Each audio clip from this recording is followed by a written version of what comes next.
Дали сите македонски политички субјекти ќе застанат заедно во одбрана на македонскиот идентитет и јазик? Пратеникот на ВМРО-ДПМН Антонио Милошовски бара собранието да расправи и усвои декларација за неприфаќање на бугарскиот меморандум испратен до земјите членки на ЕУ. Таму бугарската страна тврди дека македонците се проект на Јосип Брос, а македонскиот јазик не постоел до 2 август 1944 година, но и дека 80 години се молчало за масакрот врз десетици илјади бугари за време на диктаторот, како што го пишува во меморандумот, Тито.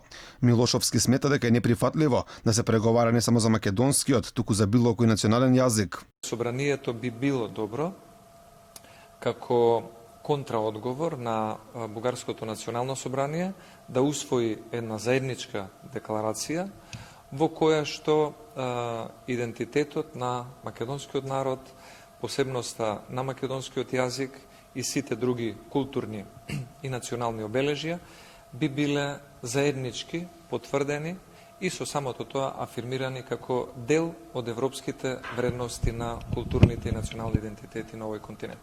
Провокациите од бугарска страна не стевнуваат. Последен во низата е европратеникот од партијата на Каракачанов, Ангел Джамбаски. Тој вели дека во Бугарија никогаш немало македонско малцинство.